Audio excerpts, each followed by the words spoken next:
بسم اللہ الرحمن الرحیم نحمدہ و نصلی علی رسولہ الکریم۔ واقعہ افک یعنی جو اما عائشہ صدیقہ رضی اللہ تعالیٰ عنہ کے پر تہمت جو لگی تھی، علماء تو سمجھائیں گے، مفتی صاحبان تو سمجھائیں گے، میرے تو دم نہیں ہے کہ میں کچھ سمجھا بھی سکوں ذرہ برابر بھی۔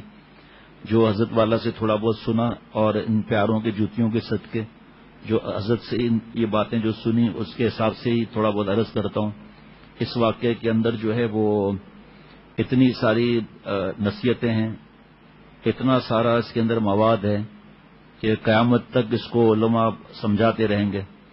اس میں یہ بات ہے کہ انبیاء علیہ الصلوۃ والسلام آسمان پر نظر رکھتے ہیں کہ وہاں سے کیا حکم آنا ہے، جب تک کچھ نہیں فرمایا۔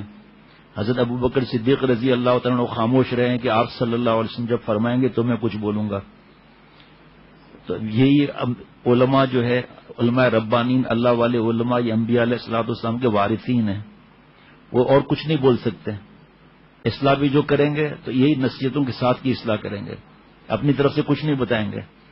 اس چیز کو حاصل کرنے کے لیے کوئی نصیحت کرنا وہ الگ بات ہے کہ بھائی گناہ نہیں چھوٹ رہے روزے رکھوا دیے، وہ چلو الگ بات ہے، ایک مثال ہے، لیکن حاصل تو اس کا وہی ہے نا، اللہ کو خوش کرنا۔ یہ بھی اس کے اندر ہے، صبر بھی اس کے اندر ہے، اور انبیاء علیہ الصلوۃ والسلام کو کیسے غموں سے گزارا گیا، وہ کیا غم ہوگا، 1 مہینے تک چولہا نہیں جلا۔ اما عائشہ صدیقہ رضی اللہ تعالیٰ کتنا روئیں، اللہ تعالیٰ چاہتے تو اسی وقت آیتیں آ جاتی ہیں، کیوں اب عقل لڑائے، کوئی اپنی عقل لڑائے۔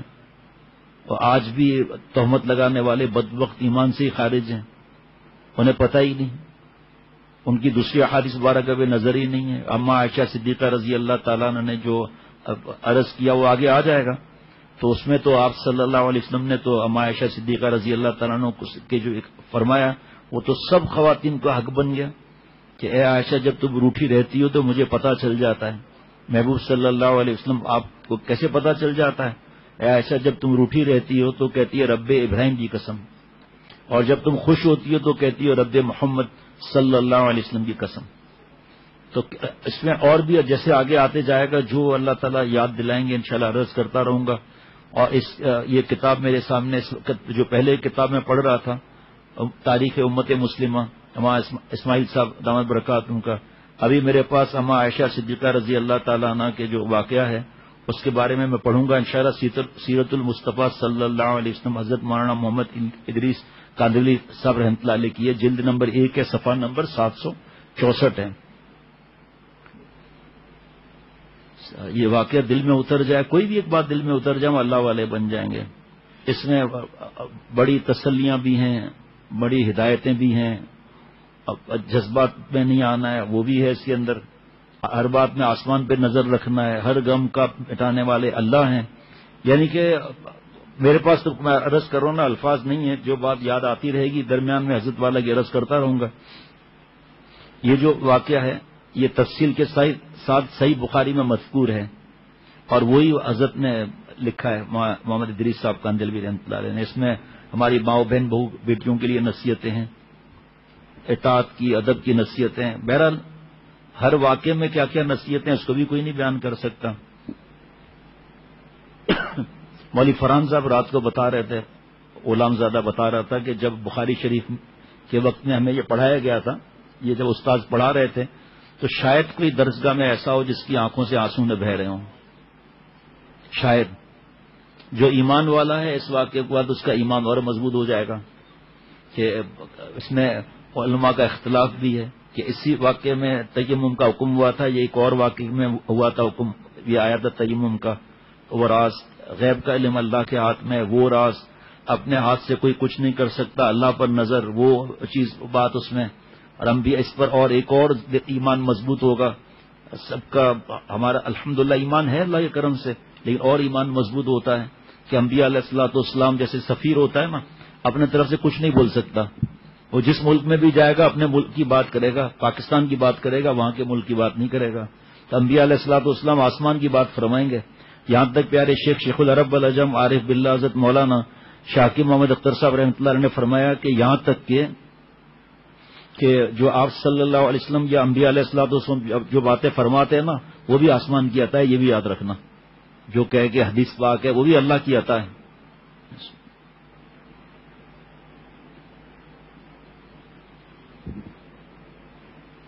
کچھ باتیں تو کل بیان ہو گئی تھی.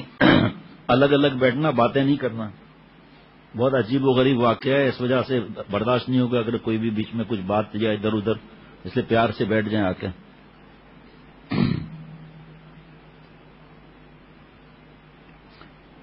جب پردے کا حکم نازل ہو چکا تھا، اس لیے ہودج جو اونٹ پر ہوتا ہے جس میں چاروں طرف پردہ ہوتا ہے، یہ شروع ہو گیا تھا اس وقت، کیونکہ پردے کا حکم آ چکا تھا.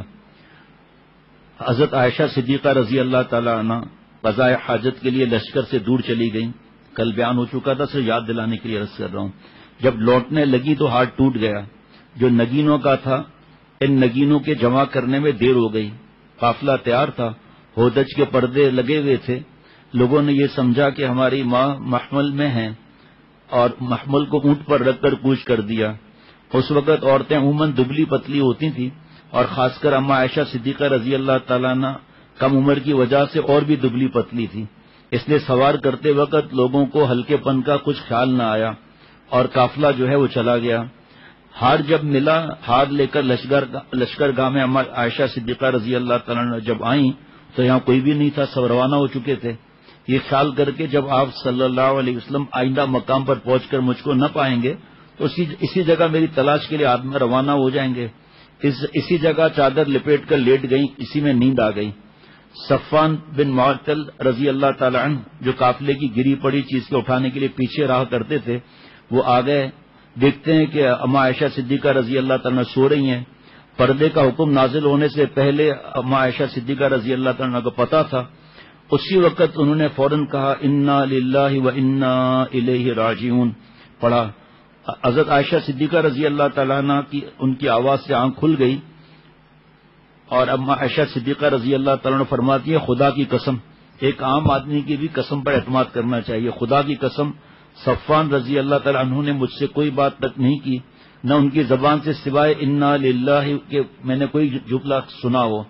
غالباً حضرت صفوان رضی اللہ تعالیٰ عنہ بآواز بلند اس لیے انا للہ کہا تاکہ اما عائشہ صدیقہ رضی اللہ تعالیٰ عنہ بیدار ہو جائیں اور خطاب اور کلام کی نبوت نہ آئے، نوبت نہ آئے. چنانچہ نہیں آئی. حضرت ہر بات میں دھیان لگانا ہے. حضرت صفوان رضی اللہ تعالیٰ عنہ نے اپنا اونٹ لا کر ام المؤمنین رضی اللہ عنہ کے قریب بٹھلا دیا. ابن اسحاق کی روایت میں ہے کہ صفوان رضی اللہ عنہ اونٹ سامنے کر کے خود پیچھے ہٹ گئے.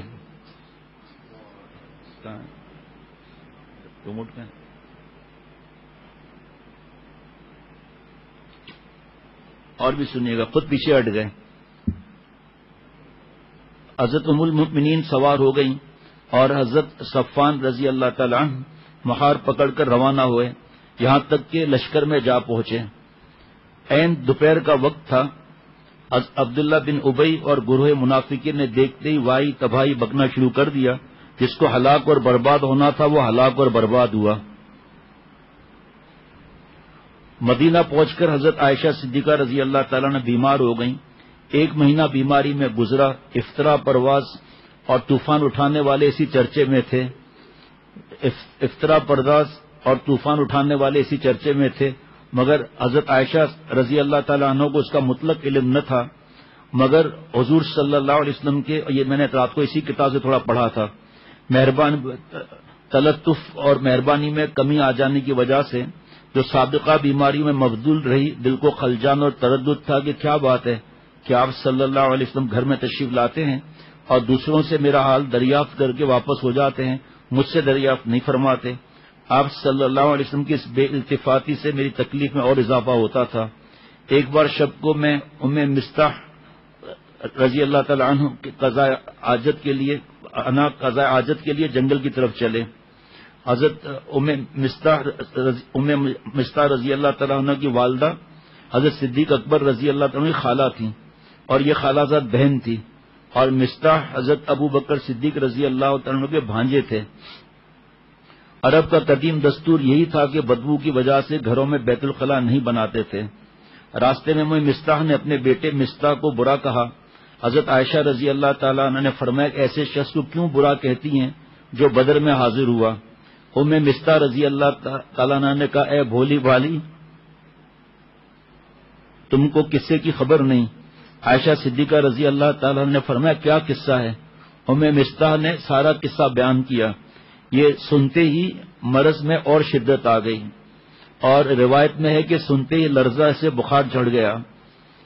ایک جگہ اور ہے کہ اتنا لرزہ ہوا کہ سارے اوپر جو بلینکٹ جو اس زمانے میں ہوتے تھے رضائی وغیرہ وہ سب ڈال دی تھی۔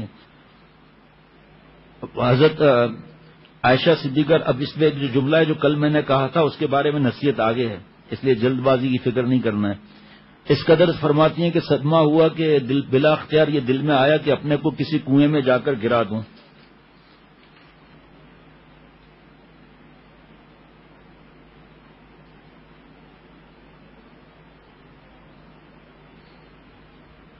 خیر آگے آئے گا وہ۔ بغیر قضاء حاجت کے راستے ہی سے واپس ہو گئیں۔ جب رسول اللہ صلی اللہ علیہ وسلم تشریف لائے تو میں نے آپ صلی اللہ علیہ وسلم سے اپنے ماں باپ کے یہاں جانے کی اجازت چاہی تاکہ ماں باپ کے ذریعے سے اس واقعے کی تحقیق کروں۔ آپ صلی اللہ علیہ وسلم نے مجھ کو اجازت دے دی، میں اپنے ماں باپ کے یہاں آ گئی۔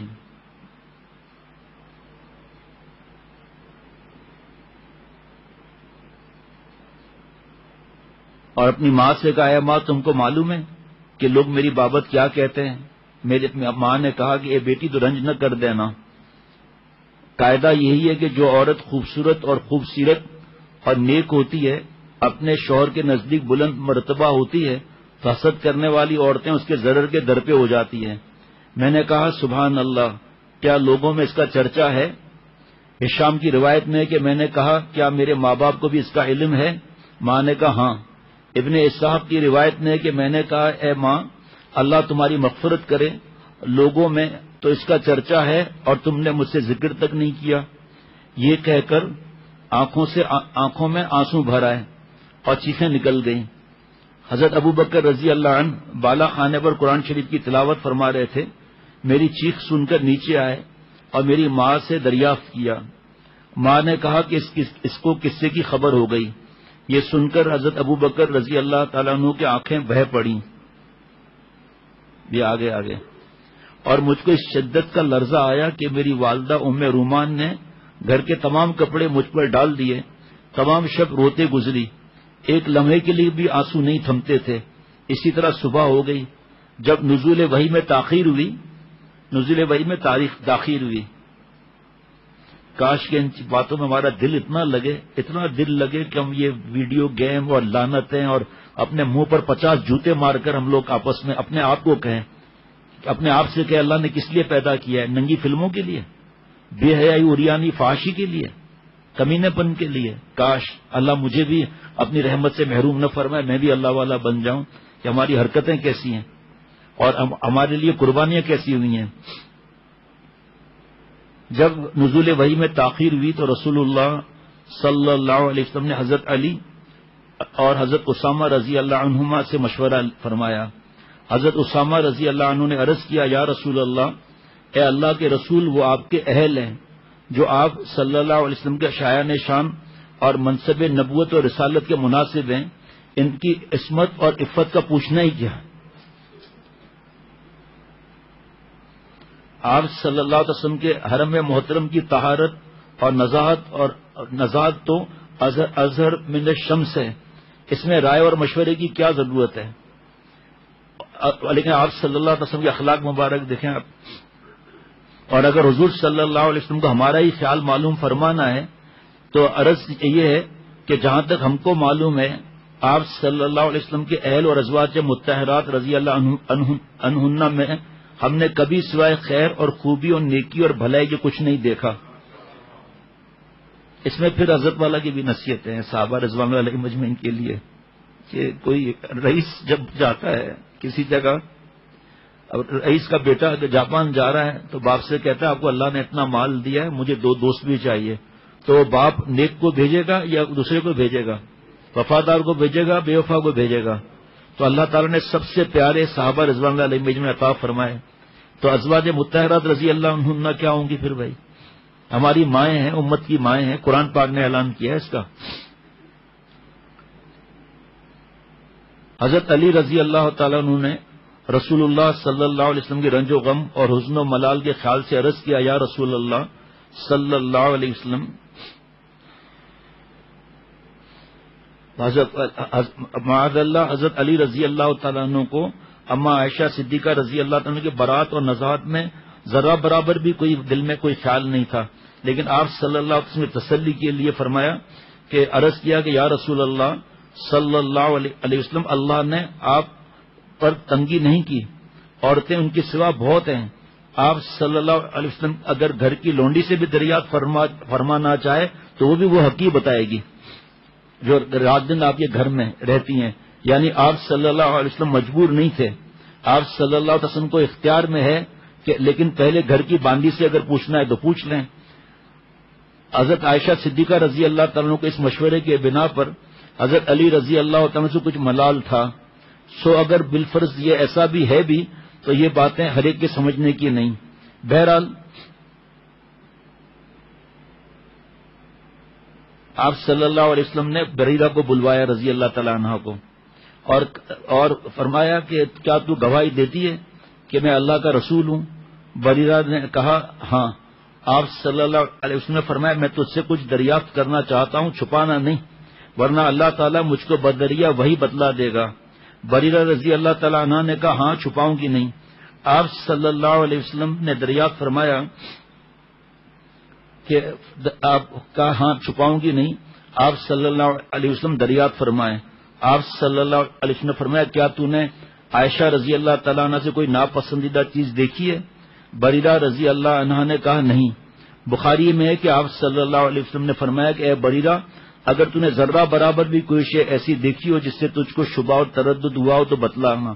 بریرہ رضی اللہ تعالیٰ نے عرض کیا قسم ہے ذات پاک کی جس نے آپ صلی اللہ علیہ وسلم کو حق دے کر بھیجا، میں نے عائشہ صدیقہ رضی اللہ تعالیٰ کوئی بات معیوب اور قابل گرفت کبھی نہیں دیکھی الا یہ اللہ اکبر کہ یہ وہ ایک کم سن لڑکی ہے، آٹا گندا ہوا چھوڑ کر سو جاتی ہے، بکری کا بچہ آ کر اسے کھا جاتا ہے، یعنی وہ تو اس قدر غافل اور بے خبر ہے کہ اسے آٹے اور دال کی بھی خبر نہیں، وہ دنیا کی ان چالاکیوں کیا جان سکتی ہیں وہ۔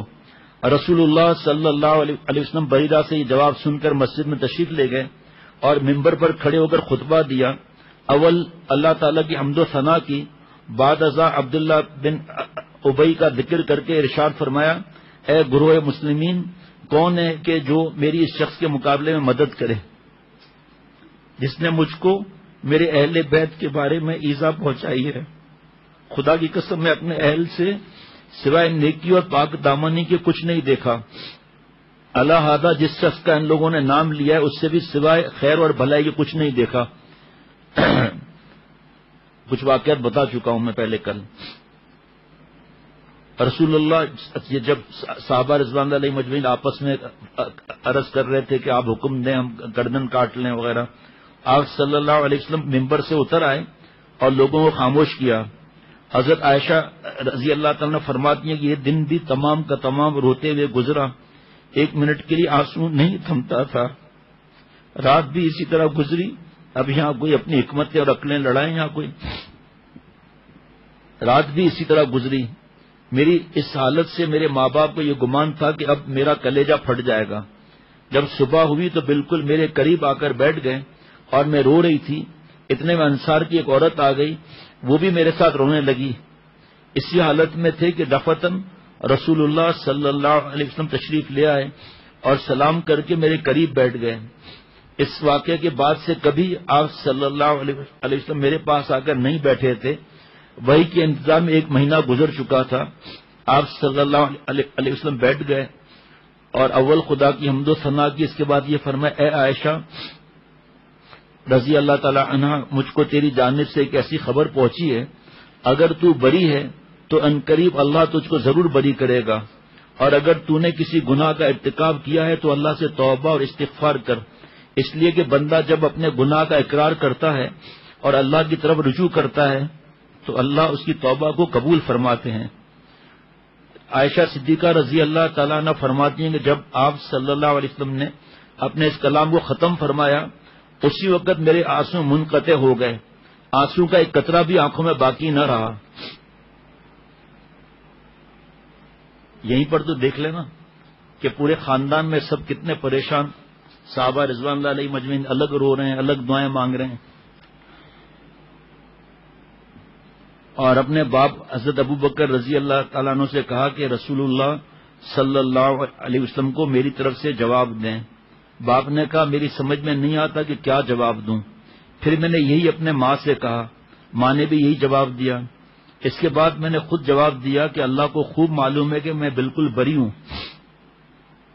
لیکن یہ بات تمہارے دلوں میں اس درجے راسخ ہو گئی ہے کہ اگر میں یہ کہوں کہ میں بری ہوں اور اللہ خوب جانتا ہے کہ میں بری ہوں تو تم یقین نہ کرو گے، کیونکہ وہی کا انتظار تھا، اور اگر بالفرض میں اقرار کر لوں حالانکہ خدا خوب جانتا ہے کہ میں بری ہوں تو تم یقین کرو گے۔ اور رو کر میں نے کہا کہ خدا کی قسم میں اس چیز سے توبہ نہیں کروں گی جو یہ لوگ میری طرف منسوخ کرتے ہیں، جب ایک کام کیا ہی نہیں ہے۔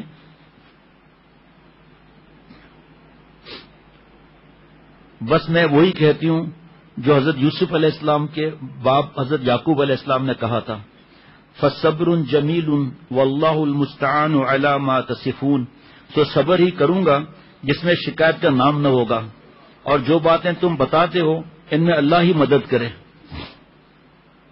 اور یہ کہہ کر بستر پر جا کر میں لیٹ گئی۔ اس وقت قلب کو یقین کامل تھا کہ اللہ تعالیٰ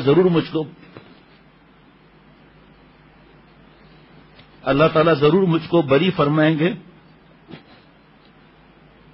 لیکن یہ وہم و گمان بھی نہ تھا کہ میرے بارے میں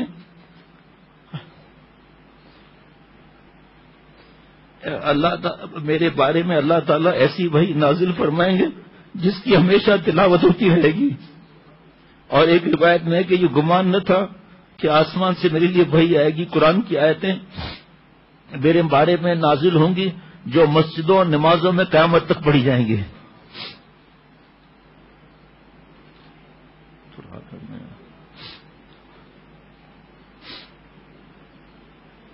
ہاں یہ امید تھی کہ رسول اللہ صلی اللہ علیہ وسلم بذریعہ خواب میری برات بتلا دی جائے گی، اس طرح اللہ تعالیٰ مجھ کو اس تہمت سے بری کرے گا۔ دوبارہ جملے پڑھ رہا ہوں کہ مجھے یہ گمان نہ تھا کہ قرآن کی آیتیں، خواب کا تو تھا دل میں، لیکن کیونکہ انبیاء علیہ الصلوۃ والسلام کے خواب سچ ہوتے ہیں۔ 46واں حصہ سچے خواب نبوت کے حصے میں حدیث پاک کا مفہوم ہے۔ یہ گمان نہ تھا کہ قرآن پاک کی آیتیں میرے بارے میں نازل ہوں گی جو مسجدوں اور نمازوں میں پڑھی جائیں گی قیامت تک کے لیے۔ اب وہ آیتیں آ رہی ہیں سامنے، اب آگے آئیں گی۔ راضی ہو اللہ تعالیٰ عائشہ صدیقہ رضی اللہ تعالیٰ عنہ سے، یہ حضرت مولانا ادریس کاندلوی صاحب رحمۃ اللہ نے لکھا ہے۔ مولانا سہیل صاحب نے پھر مجھے شام کو بھجوایا حضرت مولانا عاشق الہی صاحب رحمۃ اللہ علیہ کا، وہ میں نے پڑھا نہیں ابھی، ظاہری بات ہے۔ راضی ہو اللہ تعالیٰ عائشہ صدیقہ رضی اللہ تعالیٰ عنہ سے اور ان کی ماں سے اور اس کے باپ سے، اور ہر اس شخص سے جو ان کی برات اور نزاعت پر ایمان لایا، اور لعنت و اللہ کی اس شخص پر جو ان کی عصمت اور طہارت میں کسی قسم کا شک اور تردد کرے، آمین۔ رسول اللہ صلی اللہ علیہ وسلم ابھی اپنی جگہ سے اٹھے نہ تھے کہ دفتن وہی الہی کے آثار نمودار ہوئے، باوجود شدید سردی کے پیشانی مبارک سے موتی کی طرح پسینے کے قطرات ٹپکنے لگے۔ حضرت عائشہ رضی اللہ تعالیٰ فرماتی ہیں کہ جس وقت آپ صلی اللہ علیہ وسلم پر وحی کا نزول شروع ہوا، بہت ہی غور سے دل میں اتر جائے بات۔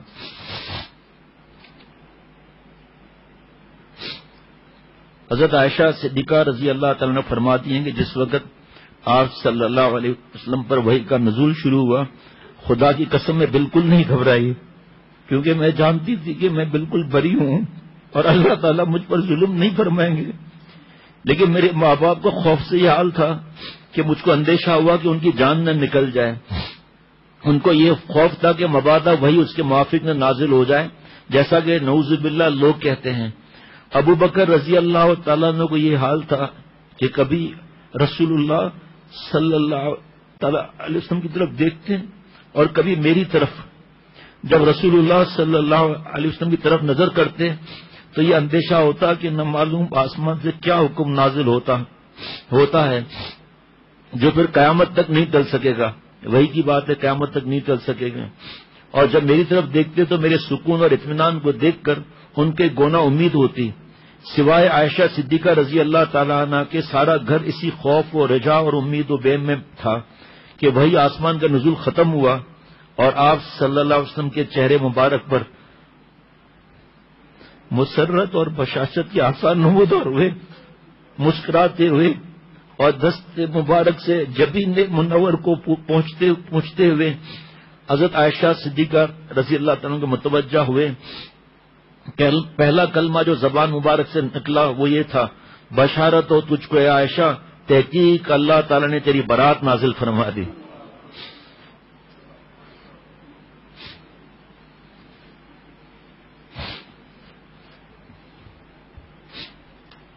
میری والدہ نے کہا، اے عائشہ رضی اللہ تعالیٰ اٹھ اور رسول اللہ صلی اللہ علیہ وسلم کا شکریہ ادا کر. میں نے کہا کہ خدا کی قسم، سوائے خدا تعالیٰ کی جس نے میری برات نازل کی کسی کا شکر نہ کروں گی. اب آگے نصیحت آئے گی، جلد بازی اس لیے کہہ رہا تھا نہیں کرنا ہے. حضرت عائشہ صدیقہ رضی اللہ تعالیٰ کی صدمہ جانکا کی وجہ سے یہ کیفیت تھی جو فرمایا تھا نا کہ میرا ایسا گھبراہٹ ہو رہی تھی کنویں میں جان دے دوں، اس کے بارے میں یہاں آگے لکھا ہوا ہے. اس صدمے کی وجہ سے یہ کیفیت تھی جو حضرت مریم صدیقہ رضی اللہ علیہ السلام کی تھی. یا لیتنی مت قبل ھذا وکنت نسیم منسیا، کاش میں اس حالت سے پہلے ہی مر گئی ہوتی جب حضرت مریم علیہ السلام پر جو الزام لگے تھے، اور ایسی نیست و نابود ہو جاتی کہ کسی کو یاد بھی نہ رہتی. اس نابودی کے عالم میں جب قرآن پاک کی 10 آیتیں حضرت عائشہ صدیقہ رضی اللہ تعالیٰ کے کمال برات اور طہارت کے بیان میں نازل ہوئی تو اس وقت اما عائشہ صدیقہ رضی اللہ تعالیٰ ایسی شکر اور بے خودی کی کیفیت طاری ہو گئی کہ اللہ کے علاوہ سب سے نظر ہٹ گئی. جیسے غم میں ہوتا ہے نا، اللہ کے علاوہ کسی پر نظر ہی نہیں رہتی. اس میں قلب سلیم کی 5ویں تفسیر میں الذی یکون قلبہ خالی اما سوی اللہ کے علاوہ کچھ یاد نہیں رہا. اور یہاں حضرت والا رحمۃ اللہ علیہ کی بات یاد آ رہی ہے، تقریباً سب کو ہی پتا ہوگا. حدیث پاک کا مفہوم عرض کرتا ہوں. ایک آدمی سفر میں اونٹ لے کر چلا گیا اور سو گیا، آنکھ کھلی تو اونٹ نہیں پایا. اب ریگستان تو اتنی بھاگ دوڑ وغیرہ سمجھ گیا اب تو موت آنی ہے، تو لیٹ گیا. جا کر اٹھا تو اونٹ دوبارہ وہاں پہ پایا. تو اتنا خوش ہوا کہ بولنا تھا کہ اللہ میں آپ کا بندہ، آپ میرے رب، اور بھول میں جوش میں آ کر کہہ دیا کہ آپ میرے بندے میں آپ کا رب. تو یہ اس پہ پکڑ تھوڑی ہے وہ.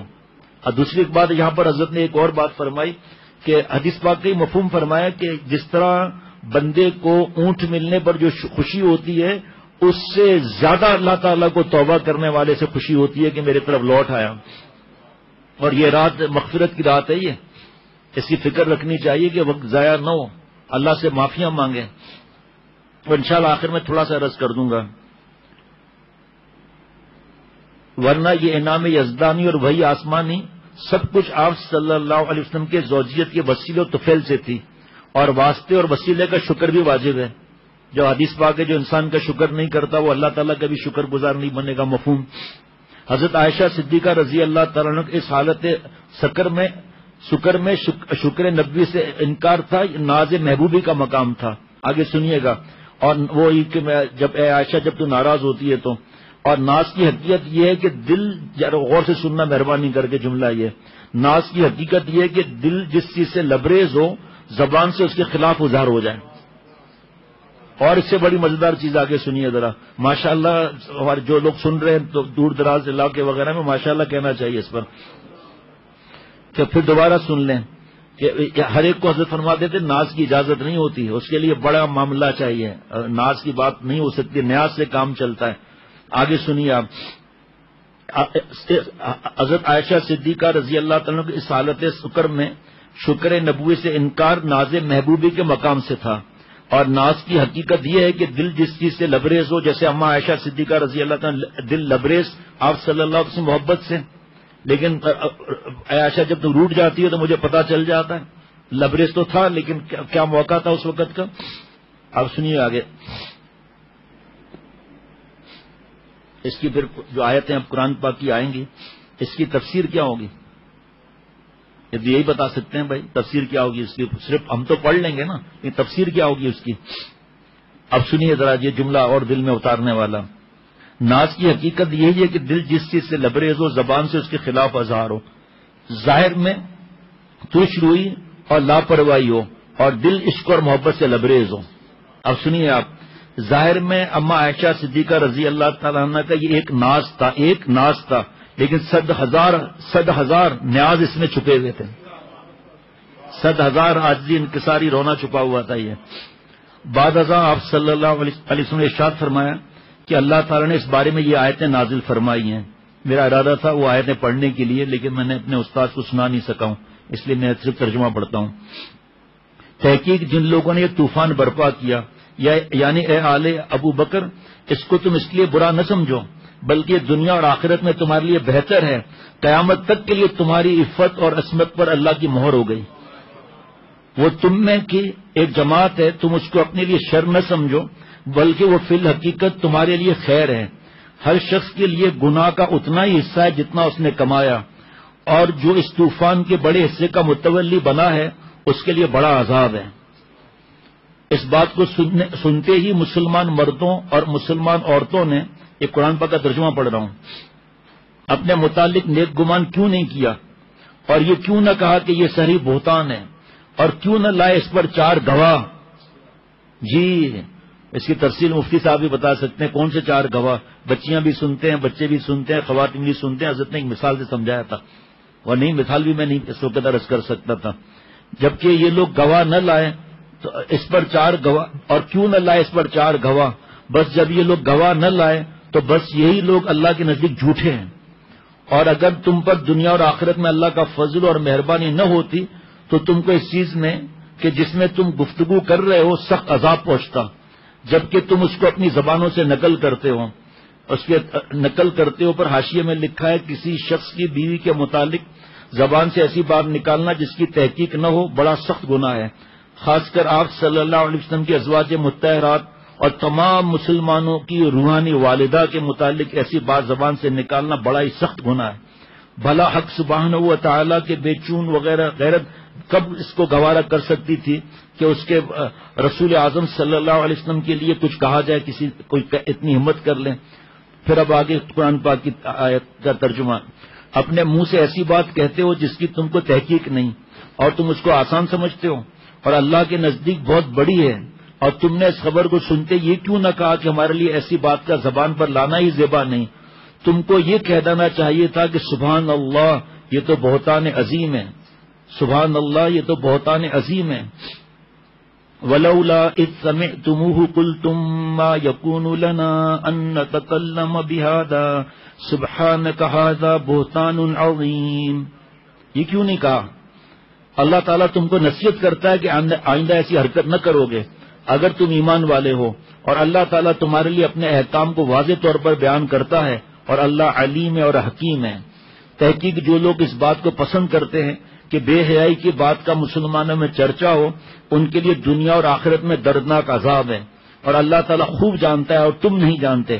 اگر اللہ کا فضل و رحمت نہ ہوتی تو نہ معلوم کیا مصیبت آتی۔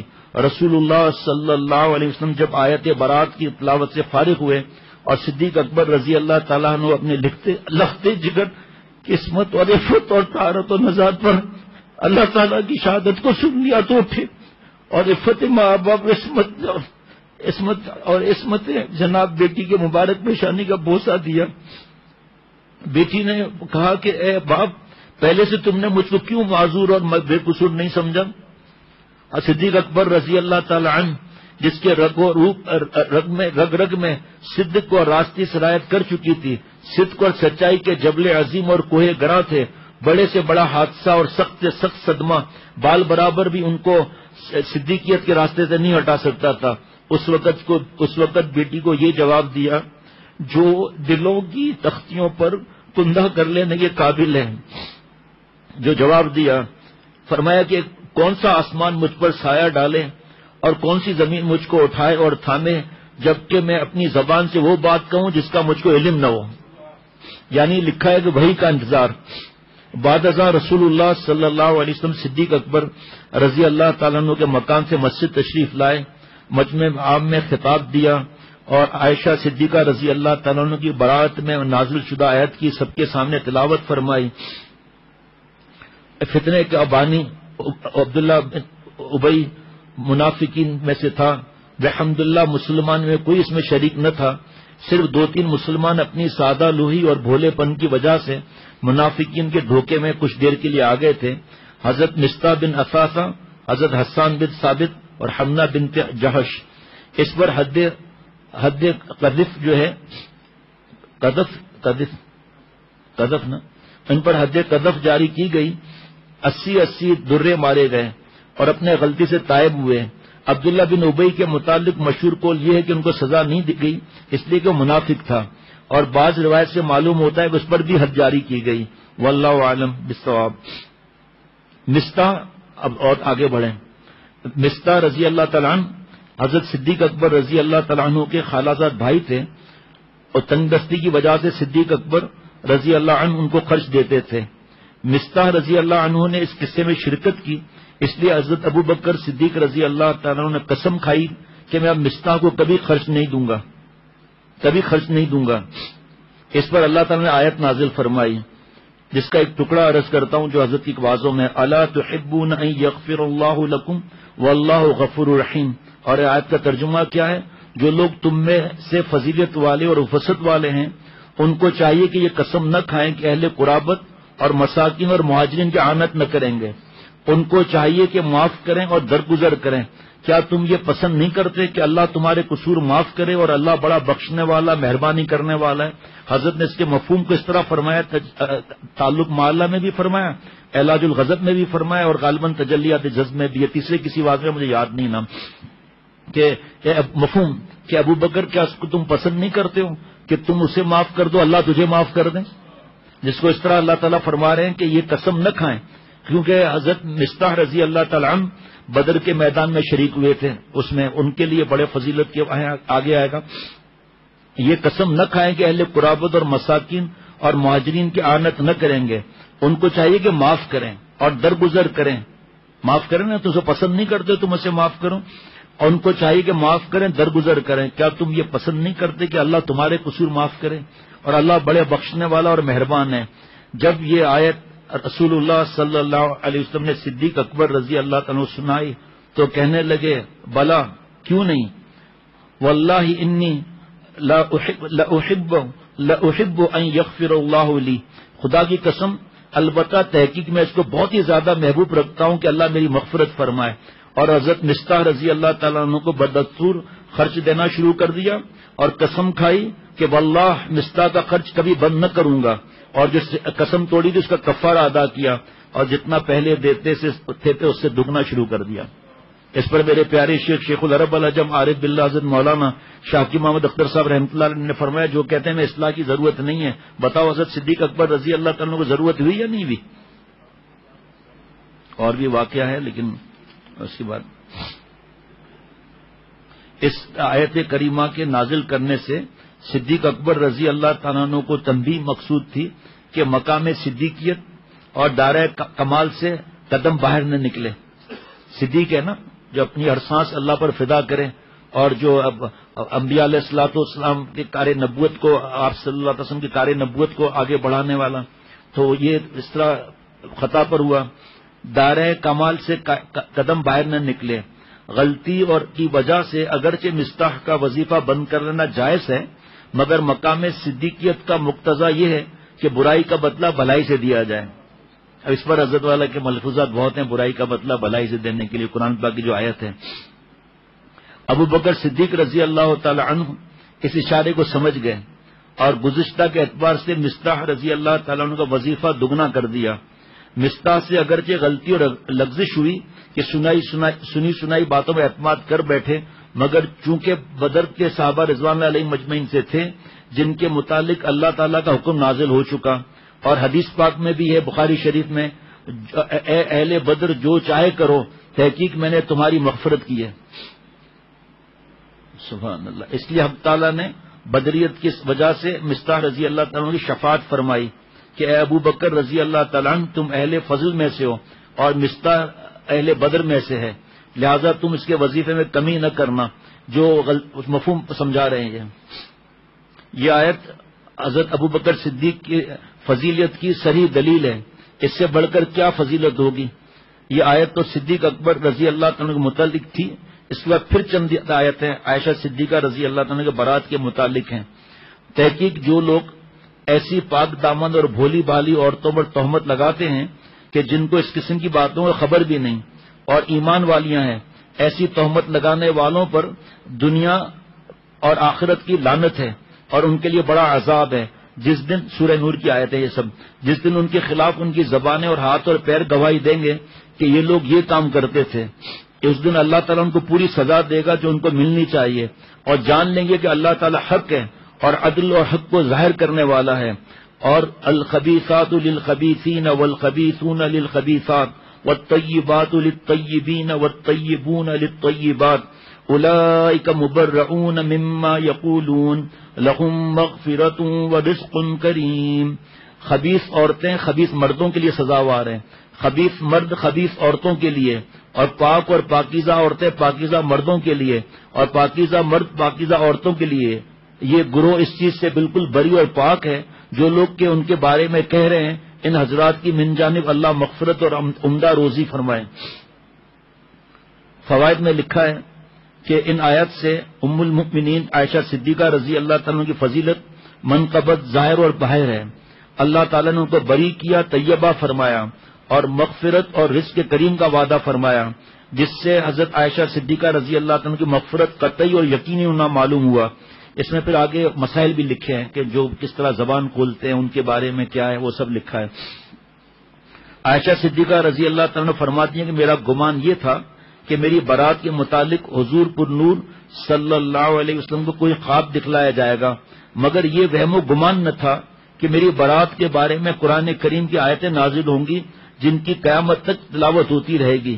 یہ وہم و گمان تک نہ تھا کہ قیامت تک میری برات اور نزاہت کا مسجدوں اور محرابوں اور ممبروں اور خلوت خانوں میں اعلان ہوتا رہے گا. 10 آیتیں برات کے بارے میں نازل ہوئیں.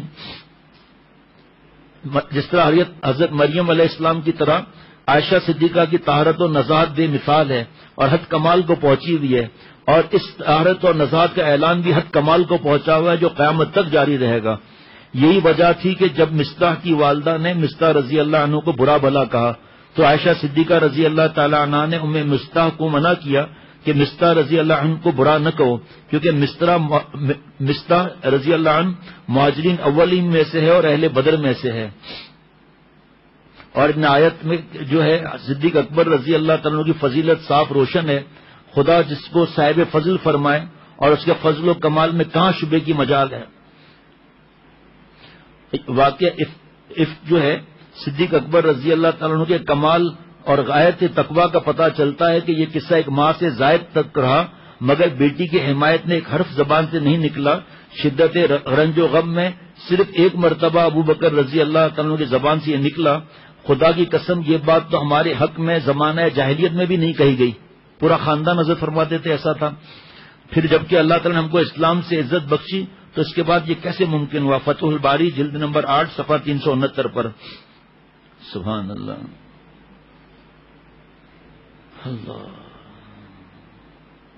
جو یہ بدگمانی کرتے ہیں آپ صلی اللہ علیہ وسلم کی ازواج مطہرات رضی اللہ عنہ کے حق میں، بدگمانی حقیقت میں اللہ کے ساتھ بدگمانی ہے. تقریباً 20 آیتیں نازل ہوئیں. قرآن مجید کی ان آیت کے نازل ہونے کے بعد جو شخص ام المؤمنین عائشہ صدیقہ بنت صدیق رضی اللہ تعالیٰ عنہ اور زوجہ مطہرہ سید الانبیاء صلی اللہ علیہ وسلم پر پھر بھی تہمت لگائے وہ باجماع امت کافر اور مرتد ہے. اللہ کے آیتوں کا انکار کرنا. اللہ تعالیٰ کا شکر ادا کرنا چاہیے جس رب نے ہمیں ایمان عطا فرمایا، آپ صلی اللہ علیہ وسلم کی امت میں پیدا کیا